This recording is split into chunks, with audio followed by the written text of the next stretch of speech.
My mind is telling me no. And I'm like, what the hell is going on back there, right?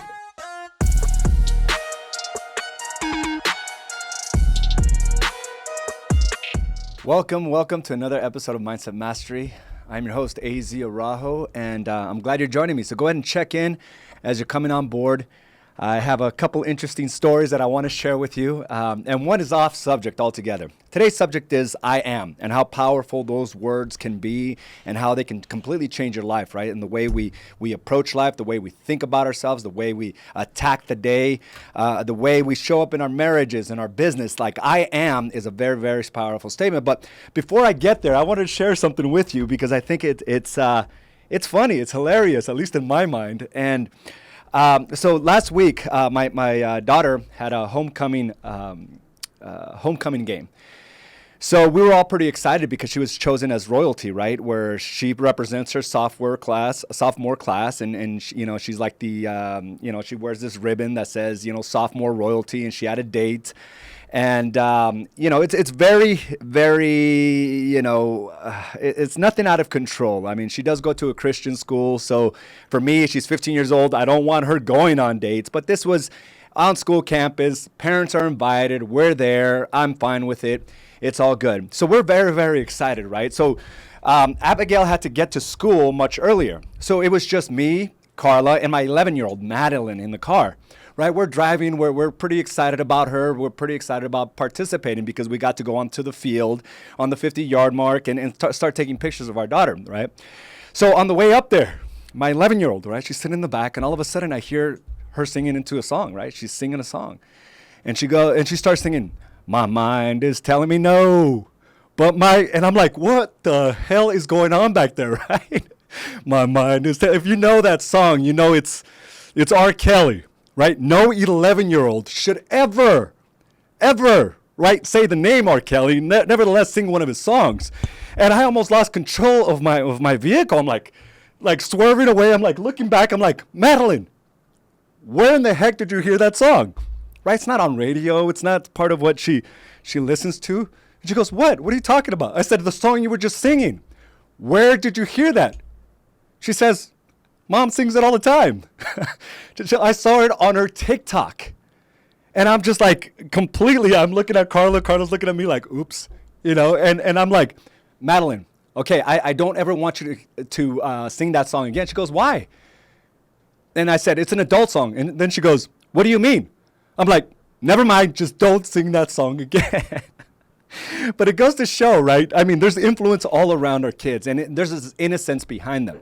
There's this innocence, and she had no idea. Like, when she sings, my mind is telling me no, but my body, like, what does it mean? It's like, my mind is telling me no, I don't want to work out, but my body is telling me, yes, let's go, work out. It could be something like that, right? And that, from that standpoint, it's very honest and very, just childlike. I mean, she really didn't know, but it goes to show how much influence we have. And sometimes we do these things without really knowing that there's going to be a domino effect of what others pick up. Now, I'm not saying that we're doing the best job parenting. I'm not even saying we're doing a bad job parenting. What we are doing is having, these real conversations with our kids and realizing that, hey, we're not perfect either. And I'm not trying to paint this picture that we are perfect, just like my parents weren't perfect. And we're trying to just deal with whatever comes our way. Now, one of the things that I'm most proud of is that I'm able to constantly reflect on how I can improve as a parent, not necessarily think that my way is the only way. I'm constantly reminding my kids that if you ever feel disrespected, if you ever feel like I am wrong, I need you to tell me, and I'll be open to listening. And that's a dialogue that we have, and I feel very proud of that. Now, again, time will tell if my parenting skills pay off its dividends. But my whole thing is like, I always reinforce the fact that they have full control of the choices they make. And I always try to breathe positivity into their lives, reminding them that they're here. They're here to lead and never follow, right? They are leaders, not followers. They make their own judgments. They make their own decisions.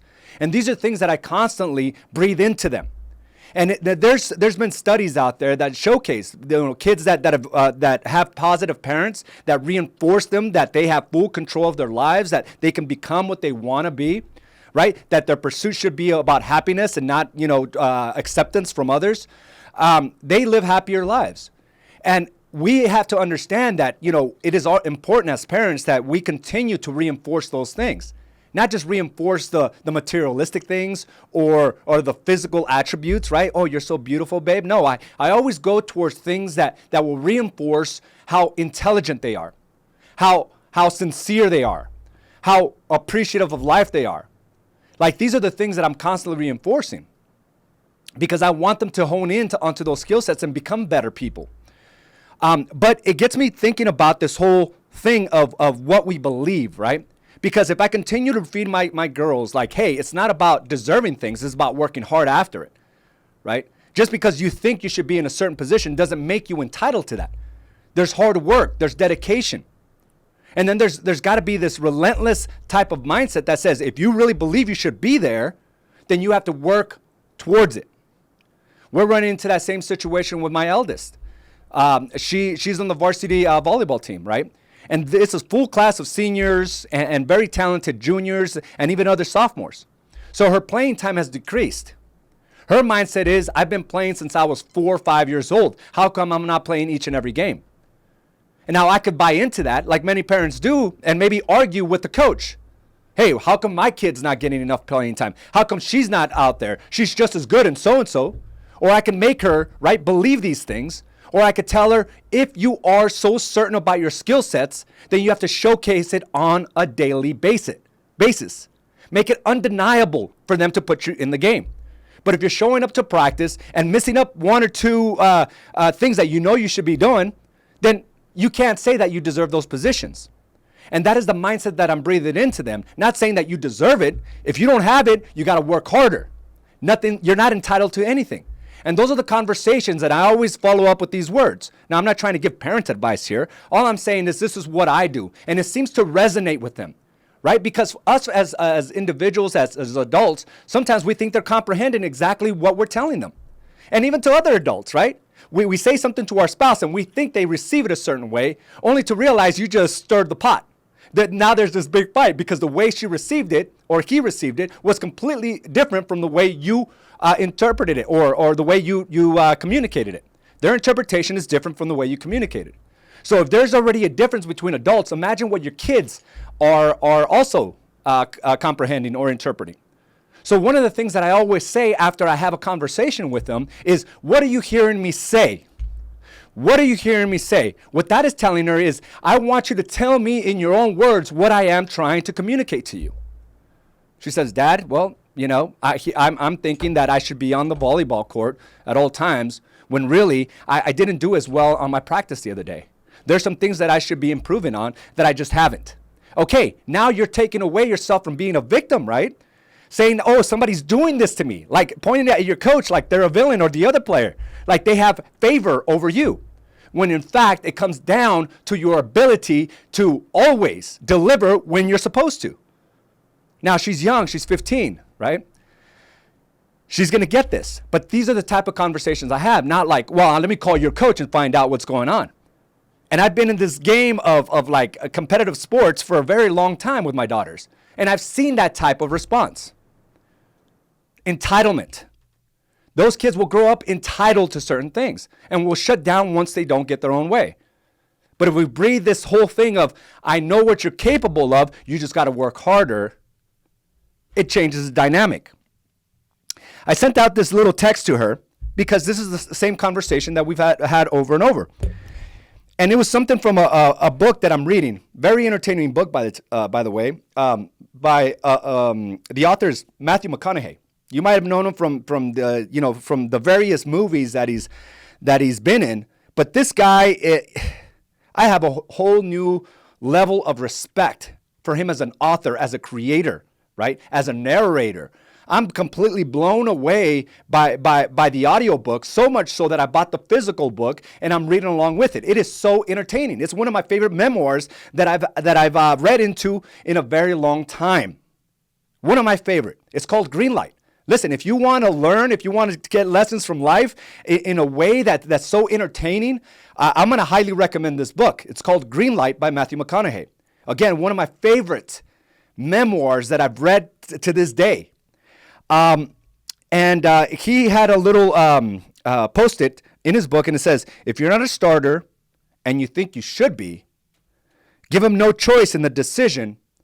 Play so well, it's undeniable. If you're not a starter and you think you should be, give him no choice in the decision. Play so well, it's undeniable. I think this lesson right here is universal. If you think you should be making more money than what you're making now, then give him no choice. Back that up with marketing. Back that up with following up. Back that up, right, with this, putting your stake on the ground and proclaiming you are the authority, and then act like it. Give him no choice. But the problem is we think we should be making more money, right?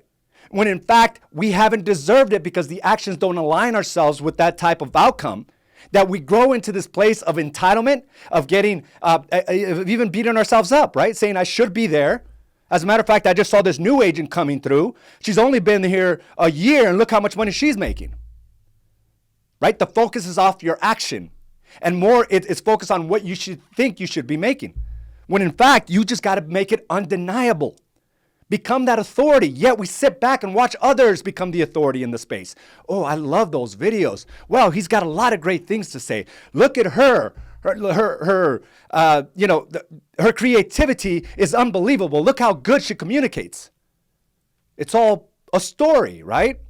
Because that's what you're saying essentially is that they deserve it, but you don't. So when you make things undeniable, it really is about speaking to the universe of what you're willing to do. But this book inspired me so much. Inspired me about, looking back through my own journals. And I have a library full of journals that I've written throughout the years. And I love the fact that he's had them since he was like 18 years old. That's one of the mistakes I wish I would have made, right? Because there's some things that I think I remember, but I really don't remember because I've forgotten, or I only remember certain stories.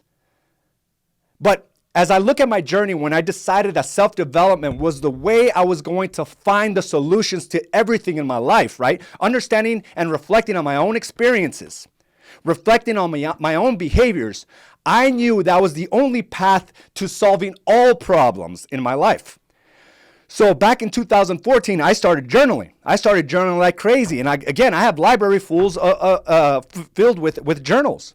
And as you recall, we give those out, those black journals, right? And I just go about writing them. And that's actually inspired a change to my 12-week target book. I brought a few individuals and I interviewed them about what kind of changes or what kind of things they would like to see in this journal. And throughout the last year, all of 2020, I've stuck and I've been very true to this process. In fact, I've already made a lot of notes of what I would like to see to maximize my time invested into this journal. And part of that is leaving open space for my own thoughts, leaving open space to be able to detail what's going on in my life right now. Because I want to look back 20 years from now and be like, oh yeah, I do remember that. And it's on a daily. So it almost forces me to go in there each and every day. But I started reflecting on my own journals, and I pulled out a couple of them and I started reading through it. And I was just, it's amazing how I proclaimed certain things back in 2016, right? This book was back from 2016. How I just envisioned and I put things down into the universe, and I subconsciously and consciously forgot about it. I just wrote it down, but yet what I did is I planted a seed. I planted a seed for my future. And that is the importance of constantly proclaiming what you want. But there was this part of my journal that I want to share with you. And this is straight from this journal. Nothing changed, right? And I took a picture of it. And you won't be able to see it there, obviously. But I went ahead and wrote it down again so that I can share this with you. And I said, the importance of the phrase, I am. And then we're going to dive into this, okay? So again, this is the importance of the reinforcement you give yourself on a daily. I am. And we do this all day long. We say things like, I am not a morning person. I am not, I'm not a good marketer. Like, we say these things on a consistent basis, and we're reinforcing these thoughts, these negative thoughts, without even realizing it. But I understand the power of I am, and I need you to understand this as well. In fact, if you're hearing me right now, I need you to pull out your journal and start writing out what you think you are. Okay? But I put here, I have to declare what I am to the universe. I have to pray it passionately to God. I have to feel it in my soul. I must see it. I must believe it. I will change lives. I will always find solutions. I am a beacon of light. I am unstoppable. I am a leader. I am is the most powerful phrase in my vocabulary. And what I did after that is I wanted to double down on those proclamations, right? Because these are things that I was still struggling with. Am I really unstoppable? Am I really a leader? Right? Do I always find solutions? Am I changing lives? And I would say I was in and out, depending on my feelings. Right? But these are things that I knew that I could be. I knew I could feel unstoppable. I knew I could be a powerful leader. I knew that I could always find solutions, but yet at that time I was still struggling because there were some problems that were just bigger than me. They were bigger than me because I did not trust myself. That is the only reason why you may think your problem is bigger than you. There's lack of trust. And lack of trust comes from not doing the right things every single day. So I decided to double down. I said, I will change more lives. I will find better solutions. Not only will I be a beacon of light, I will flood light. I will be relentless. I will lead and motivate thousands. So now here's the struggle. I am a leader to now. I will lead thousands. I must become more. And here's what I revert back to the truth. I understand what it takes to tell the truth. I understand it means I live in integrity. I gave myself permission to trust myself. My world shifted. So here's this blurb that I wrote back almost 5 years ago now. Almost 5 years ago. And it's very true and reflective of who I am today. It's very much the feelings that I wake up with every single day. But just imagine if I would wake up every morning and I say, I'm just lazy. I was supposed to go work out and I'm just lazy. I'm not a morning person. I'm not good on video. I don't know what to post. I don't know what to do. I don't know why I can't get a transaction accepted. I don't know why my spouse is upset. I don't know why my kids are acting up. I don't know why I feel this way. I don't know why I feel lost. I'm just not committed. I'm not smart enough. I'm not talented enough. I don't even know if I made the right choice shutting down my real estate business to open up this brokerage. There's a complete polarity that we can live by. And many of us do that. I did that for many years. Do I find myself reverting back to certain things when things get tough? Yeah. Sometimes, yes. But it's few and far between, as opposed to constantly just beating myself up, telling myself I can't, telling myself I don't know why, I don't know how. Do you know how debilitating? Do you know how debilitating those phrases are to the momentum you're trying to build in this industry? Even within your marriage. If you throw your hands up and say, I just don't get it. But you do. And you always did. It's undeniable.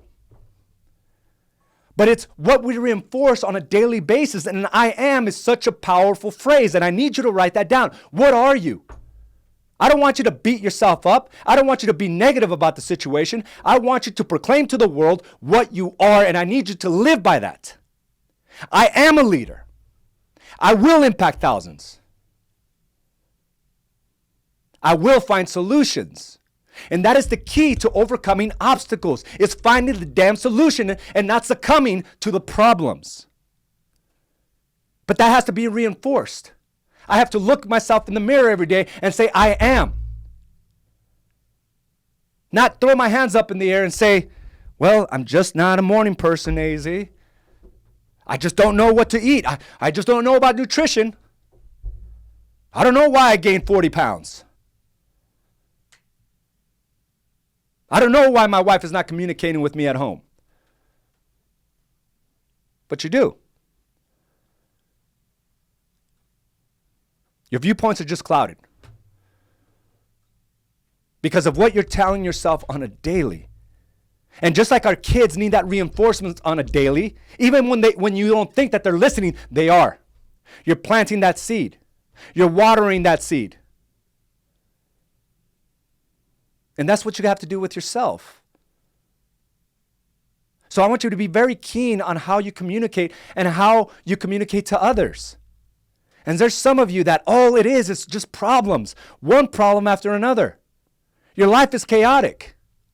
It seems like nothing ever goes the right way. I could only imagine what stories you're telling yourself. Because if your physical life is that way, I only imagine what the internal aspect of it is. Because the physical will always be the byproduct. The physical will always be the byproduct of what you imagine, of what you think, of what you believe you are. So if it's always chaotic, if it's always sporadic, you need to bring it down. You need to drill it down to what's going on in your mind and what it is that you're telling yourself. Living with guilt, living with shame, that does not serve you. Living with regret, it does not serve you. Telling yourself you're not certain things does not serve you. Tell yourself you are and then become that person. It's a direction, not an option. Direct your mind. Don't allow it to be optional. And a conscious mind is a powerful mind. Oh shit, I just said something negative about myself again. I got to switch that up. Let me breathe something positive to the world. Let me pray it passionately to God to tell him, I know why you put me here. And as I start reflecting on this, I start really appreciating the journey. Because none of this is by accident. None of this. I proclaimed it. And then I got up every day and went after it. My life feels like it's on a huge momentum stride. And how could it not be? I mean, it's not by accident. It's not because I was blessed any more than you were. I just started feeding my mind the right things. And I started shattering the stories of the things that I knew I wasn't.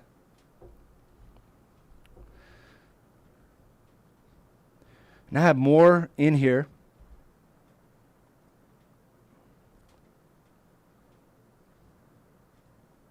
I put this little blurb in here. I had forgotten who I was. I had forgotten why I am here. I am here because of divine intervention.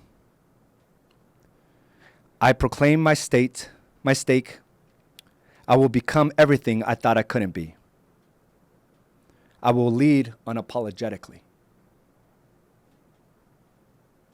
I got chills just reading that. Because if we look at our lives, if we look what we had to overcome, many of us are here because of divine intervention. But we forget. And we feed ourselves negativity. And we live a lackluster life. A mediocre parent. A below average business. That doesn't even align itself with that, right? I had forgotten who I was. I had forgotten why I am here. I am here because of a divine intervention. I proclaim my stake. I will become everything I thought I couldn't be. I will lead unapologetically.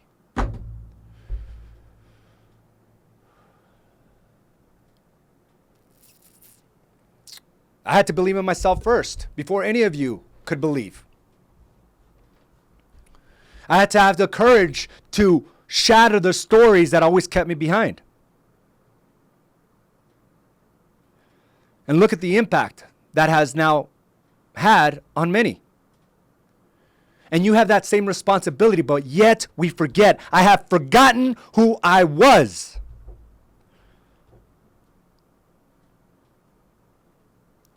Where have you forgotten?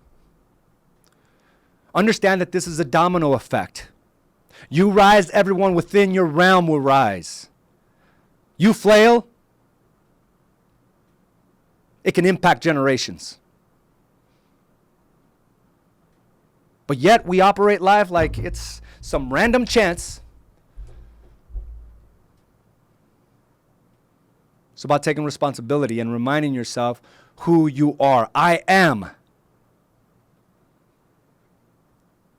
And I need you to take that. I need you to just have that resonate within your mind. And I need you to write down who you are.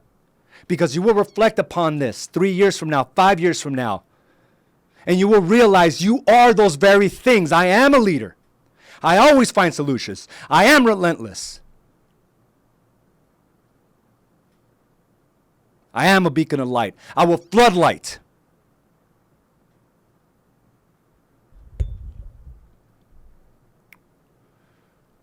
I've become those things. But I needed to see it here. And I needed to change my thought process because it was not serving me. It didn't serve my parents or their parents before them. It's going to serve me and every generation moving forward. I am.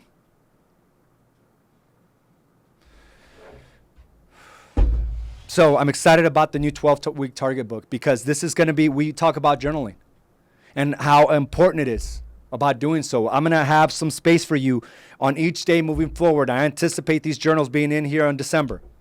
And it's not only going to impact the way this one has, right? The version of 2020, but 2021, we're going to take it to another level. And this is something the future self, the person 5 years from now, 10 years from now is going to just be so happy you did. They're going to be thankful for the person you are today and what you're proclaiming because that person will be a reflection of your thoughts because you remember today and moving forward who you are. I am. With that, I want to go ahead and read some comments here. And I want to thank you for joining me. And good morning to all of you that have joined. We got Taylor Jordan. My dad has the same reaction to my milkshake brings all the boys to the yard. When it came out, my sisters and I sang it when we were young and didn't know what it meant. You know, my mind is telling me no. I almost lost it, you guys. Oh, Lord. Mom sings it all the time. Ozzy Cord. He has a really good interview with Lewis Howes about the book. Louis Howes about the book. It's an incredible book. I became he was on who was he interviewing? It might have been with Joe Rogan, where I saw he was talking about his book, and it's just been a very entertaining, very insightful, enlightening type of journey, and it really just made me reinforce that what I've done over the years of journaling, I have to do it a little more and share more of my thoughts. And just that alone, I mean, I did a whole lesson today on mindset mastery based on an entry I did 5 years ago. And it's so important that we're able to just document and see that we're like future tellers, right? We are future tellers, and we can create exactly what we write down today down the line. But wherever you see him, he's been on multiple interviews. Go to the one, I mean, just look him up on podcasts, type in Matthew Mcconaughey, and he's talking about his book, The Green Light. And I'm going to highly recommend it. I mean, it's one of my favorite memoirs. It falls up there right with Shoe Dog by the founder of Nike. That was a really good one as well. But this one is just, wow. I mean, he's a great storyteller. Great storyteller. So thank you for that, Ozzy. I just listened to him on Dax, Armchair Expert podcast. He's everywhere right now. I think he was even on ESPN. Like this this dude is good. And I actually found his book at Barnes & Noble because I wanted the physical copy. And the physical copy has a lot of photos and it's just very entertaining to follow along. So I found myself yesterday like an hour just hearing him and also following along, looking at the notes and the way he positioned this book. But I found it at a Barnes & Noble. I think Amazon was taking 2 weeks to deliver that book, but I wanted it now. So good. Teresa, I recommend the book. I am infinite with possibility. I love that. That could be a bumper sticker, right? I am a physical specimen. Absolutely. I am a machine. I am relentless, right? I am a machine. That's just telling you that you're not going to stop going. And those are the things that we have to reinforce. I always tell my girls, hey, babe, we're Araujos. Remember, we keep going. We don't stop. And those little things is what they grow up thinking, right? Is it really because of a last name? No, it's because I'm making it special. I'm making it a standard.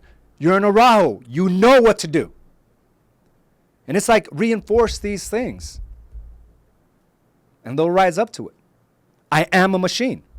And you say that every day. Especially when you face these huge obstacles. Especially when it gets tough. When you say that then, it flips your mind. It's like, what am I doing? Why am I acting like a victim? Acting like a little, so-and-so. I need to keep moving forward. I am a machine.